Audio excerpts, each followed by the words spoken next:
Right now on the National Weather Desk, as more Canadian wildfire smoke drifts into U.S. skies, we take a closer look at why it's happening. Strong winds higher up carry it across the region. A very wet spring in parts of Texas is very good news for lake lovers. Lake Buchanan has risen 4.5 feet in the last month. But heavy rain in Pennsylvania is causing problems for local farmers. This stuff should be at least 5-6 inches high by now. We have news about cicadas returning to one part of the country, a boom in the monarch butterfly population, and advice on what you should do if you see a bear in your backyard. Make some noise, say, "Hey bear." Plus making sure fun in the sun doesn't leave you feeling sick. From our nation's capital, this is the National Weather Desk. Good morning and welcome to the National Weather Desk. I'm Angela Brown. Those massive wildfires in Canada are still burning this morning, and that means more and more smoke is drifting into U.S. skies. Multiple cities from the upper Midwest to the Ohio Valley and the I-95 corridor in the Mid-Atlantic will have unhealthy air today. Here's a closer look at the specific areas shown on the government's Air Now map. Some of the nation's biggest cities are in that zone, including New York, Philadelphia, Washington, Minneapolis, and Indianapolis. Meteorologist Audrey Lee explains why the smoke ends up polluting American skies. Smoke from wildfires can travel thousands of miles. Once the smoke rises high enough into the atmosphere, strong winds higher up carry it across the region. This is where the Air Quality Index, or AQI, comes in. It's a number between 0 and 500 that tells you how clean or polluted the air is. As the smoke settles and reaches the surface, the numbers rise, and so do the health risks. On smoky days, we often see the alerts in yellow or orange, meaning the air can be harmful to sensitive groups such as people with asthma, heart conditions, and even children. And if it feels like these kind of days are happening more often, you're right. According to Climate Central, conditions that spark wildfires, such as dry air, high temperatures, and strong winds, are happening more often. Fire weather days have increased significantly since the 1970s, especially out west, where it's an extra 2 months. As fire weather becomes more frequent, hazy skies and poor air quality could be part of our new normal during the summer months. Meteorologists at Colorado State University have updated their annual hurricane forecast on Wednesday, and even though the Atlantic has been quiet so far, they say it won't last. They are still forecasting an above-average season with their numbers unchanged from April. They predict 17 named storms and 9 hurricanes, 4 of them major hurricanes. They also see above-average probability of major hurricanes making landfall in the U.S. and Caribbean.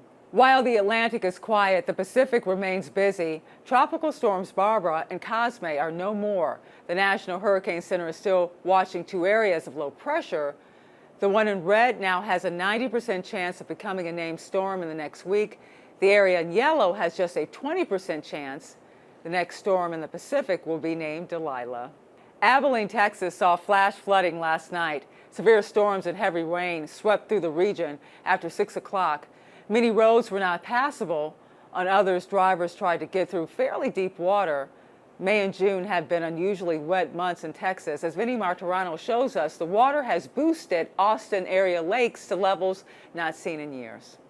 It's a lot higher than it's been the last 6 months to a year. The rain we've been hoping for is here, and lake levels are finally rising. Over the last 30 days, portions of the Pedernales and Llano River system have received, in some cases 9 to 10 inches of rain. In the San Saba River system, there's been gauge amounts over 11 inches. These river systems all flow into the Highland Lake system, which include Lake Travis and Lake Buchanan. The Lower Colorado River Authority says Lake Buchanan has risen 4.5 feet in the last month, and Lake Travis is up 2.5 feet. Gregory Waller works in a river division with the National Weather Service. He says the rain later this week could raise those lake levels even more. If the rainfall forecast verifies, they could go up another 3 to 4 feet. We are expecting the Lake Travis to go up maybe another 2 to 3 feet. That's music to the ears of people like Brian Gardner, who use work, and live near Lake Travis. He says higher water levels are good for the community. It's great for the people who live here, the people who use it for recreation. The National Weather Service is predicting a warmer than usual summer with near to below normal chances of rain, meaning the rainfall we got has bought the lake some time. So everything we can get now will just help us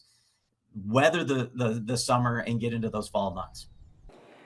Rainfall in Pennsylvania is leading to a delay in planting for spring farmers. Weeks of rain created unsafe conditions for farm equipment and unhealthy soil conditions for many plants. Sam Durante spoke with one farmer who says he hasn't seen conditions this bad in over a decade.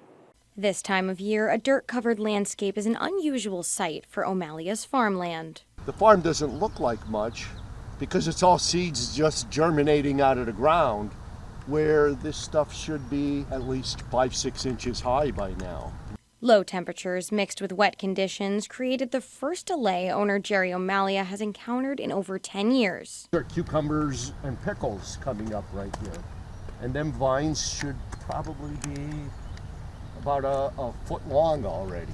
And those conditions affected more than just the farm. A lot of people try to plant squash and cucumbers early when we had all the rain and cool temperatures. And a lot of customers came in and told us they lost that stuff. The biggest issue with the delay is a loss of revenue from the unfarmed weeks, including now, where a portion of the farmland remains drenched, creating unsafe conditions for the machinery at the farm. If you get a tractor stuck in the field, it's not easy to get it out because sometimes it's the middle of the field and it's not like you can get a wrecker backed right up to it and hook it up. Some sprouts are in the ground now, and O'Malley hopes for more dry days like today. Where normally, like mid-July, I'd have pickles and beans and cucumbers and zucchini. Might not be ready by then. Spring is coming to an end in the United States, and with it, the severe weather season. Meteorologist Alex Cordero looks at the number of severe reports tallied since the year began. So the pinks and the reds, those are the states with the most severe wind reports. And no surprise, a lot of this is in the southeast, because when you start to see winter transition into spring, you get a lot of severe thunderstorms flaring up over the southeast, but also over parts of the Greater Plains. In terms of wind, the states that lead are Texas and Alabama.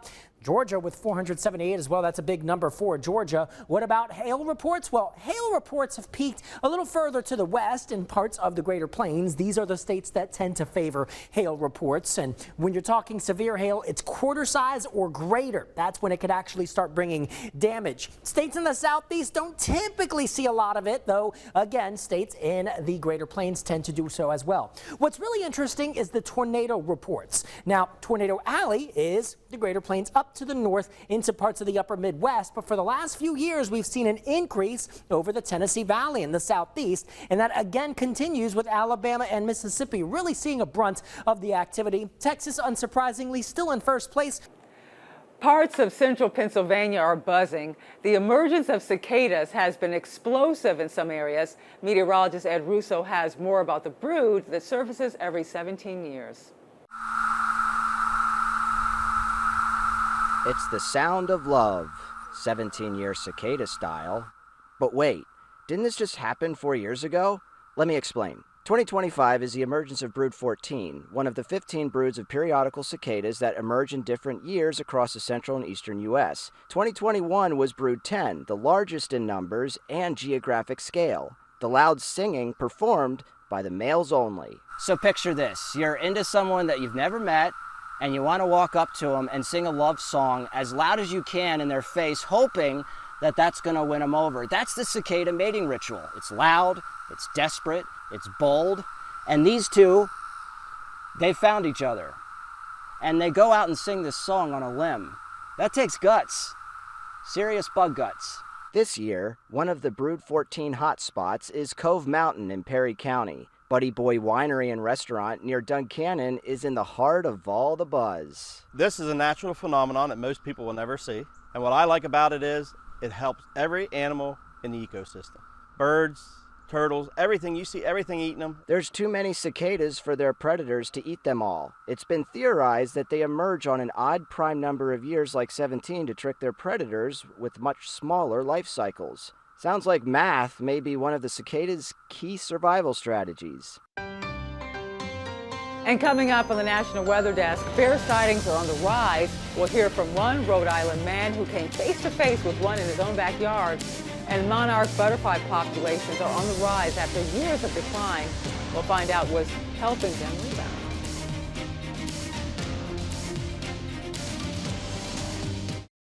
Weather Window, presented by the National Weather Desk. In this image from the top of North Carolina's Big Bald Mountain, you can clearly see a rare phenomenon known as a Brocken specter. It's the shadow cast on the water droplets in the fog. To see it, you need bright sunlight and a cloud in the opposite direction. It's typically visible on a misty mountainside. It gets its name from the peak it was first observed on in Germany. Want to see your weather photos and videos on TV? Click Chime In on this station's website to share. Farmers are still assessing the damage and working on cleanup efforts after a fierce hailstorm pelted the Grand Junction, Colorado area last Friday. Spence Breed spoke to a farmer and longtime area resident about the storm's effects. A hailstorm, perhaps one that's more intense than the area has seen in years. Something that's new to even longtime residents. We have 200 acres in one section that was completely devastated. It stripped everything, all of the leaves were off. Lita Nizlanik is the owner of Okagawa Farms. She was born and raised in the Grand Valley and has been running the farm for 34 years. But destruction on this level is different than what she's seen before. I mean, you'll get spots of hail, but never such a wide path of hail. And her farm isn't the only one that's been impacted. Members of the community have felt it too. All of the local gardeners that have, 2 or 3 tomato plants and zucchini, all of their gardens are gone. They've been coming in steadily and trying to replace plants. But despite the situation, Nizlanik is trying to stay positive. My outlook is hopeful that we will be able to bounce back from this. I don't know if we can, but we're going to try. In Rhode Island, folks have captured several bear sightings on video. So what should you do if you see one in your backyard? Kennedy Buck spoke with a homeowner about a recent bear encounter. I was just going through the house and looked out the kitchen window, and I noticed something irregular in size, and it was a big black bear. For Mark McQuaid, this was a first in the past 6 years since living in Burrillville. It just stood up behind here, so it was about 4 feet tall. I measured it from the video. Their newfound neighbor made himself right at home for the next 10 minutes in McQuaid's backyard, as video shows the exact path he walked and even took a sip out of their hummingbird feeder. It seemed very docile, like when I popped my head out the door, I wasn't going to get near it just to scare it away. It just looked at me like, how you doing? Well, as soon as I finish this, I'll be on my way. And DEM officials say McQuaid reacted the right way. Just let the bear know that you're in the area. Make some noise, say, hey bear, clap your hands, be loud. And, it's not a problem to see a bear. Bears are part of the landscape, so there's no reason to run or be scared. McQuaid isn't the only one with a bear story to tell. We've received several photos and videos all throughout the state of recent bear sightings, like these from West Warwick and North Smithfield. Is there a reason as to why now specifically so many people are seeing them pop up? Spring is a great time to see bear activity. They're coming out of winter sleeping and looking for food. And when it comes to something sweet like this hummingbird nectar, it was a snack waiting and ready for this bear. Hopefully we'll see it again. I wouldn't mind, as long as it doesn't cause any damage. A new study on the eastern monarch butterfly was released earlier this year. It documented an increase in population. This news comes after nearly 2 decades of decline. Meteorologist Trevor Robideau has more on what caused the rebound. According to the report from the Worldwide Fund, the eastern monarch population surveyed in Mexico doubled from last year, with nearly 4.42 acres of inhabited forest, up from last year's 2.2 acres of forest. Of course, if there's drought, it means that the milkweed that the caterpillars rely on and the nectar plants that the adults rely on are not going to be growing in the abundance that's needed. So with a little bit more rain, a little bit more moisture, what we're seeing is a rebound of some of those plants, which in turn help the population of the adults increase. According to experts, the long-term population of the monarch population in America, including the western monarch, is very low and has been decreasing for decades. Based on numerous studies, scientists believe this is due to the widespread use of pesticides and destruction of monarch habitat, especially in the United States. We can definitely indicate that the main threats to the monarch butterfly are pesticides, the excessive use of pesticides, climate change, and the fragmentation and loss of habitat.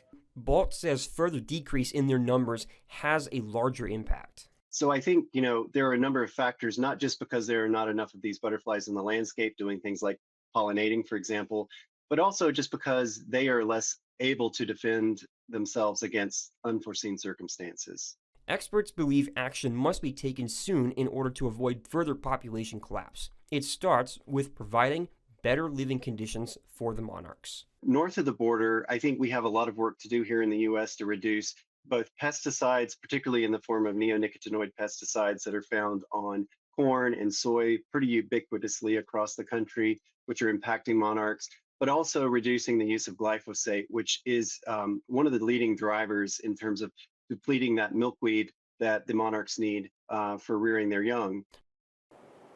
Strawberry farmers are having a difficult time thanks to a fungus that's attacking those plants across the country. So now farmers are shifting to other crops, leading to a shortage of strawberries. Paige Barnes is in Ohio with more.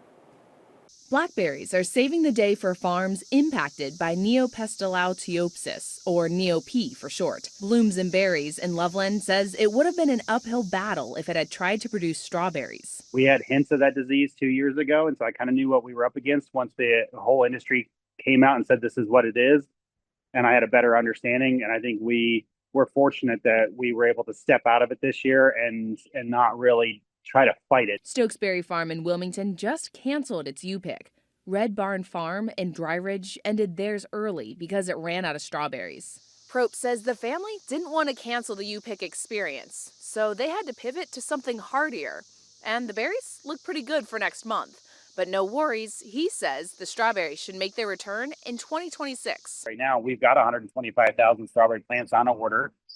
We found a vendor that we felt comfortable with, and we're going to try our absolute best, and we're going to come out swinging. And I get to try some new varieties I haven't tried before. As for existing strawberries in the grocery store, Prope says you don't need to be concerned. The fungus doesn't affect humans. But like if I go pick up grocery store strawberries, I don't wash my hands and I go into my field, I've spread that disease because it's everywhere. It's everywhere right now. Ohio State University is tracking Neop. It's working on a new strawberry variety that'll be more resistant. Until then, Probst is taking his pick. We have blackberries, we have pumpkins, we have some blueberries, we do potato digs, we have sugar snap peas right now that are awesome. So we have built in the diversification to help us handle these things.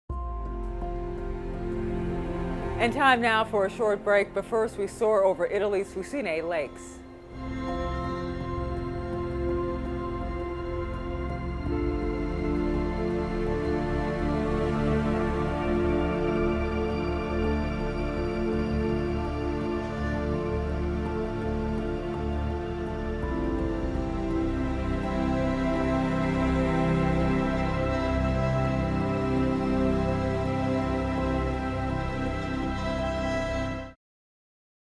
You are watching the National Weather Desk.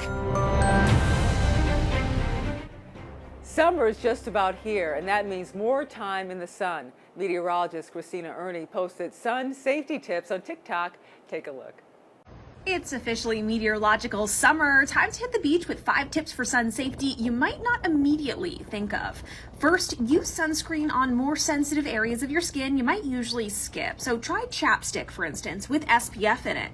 Next, sunglasses aren't just for fashion. Polarized lenses or UVA, UVB protection prevents eye damage.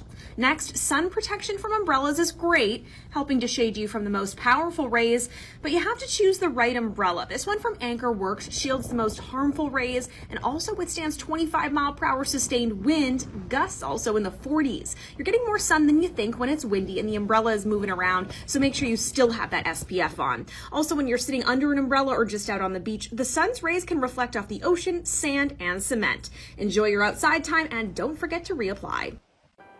For more content like this, be sure to check us out on social media. You can find us on all your favorite social media platforms, including Facebook, YouTube, Instagram, TikTok. Just search the National Weather Desk. We'll be right back.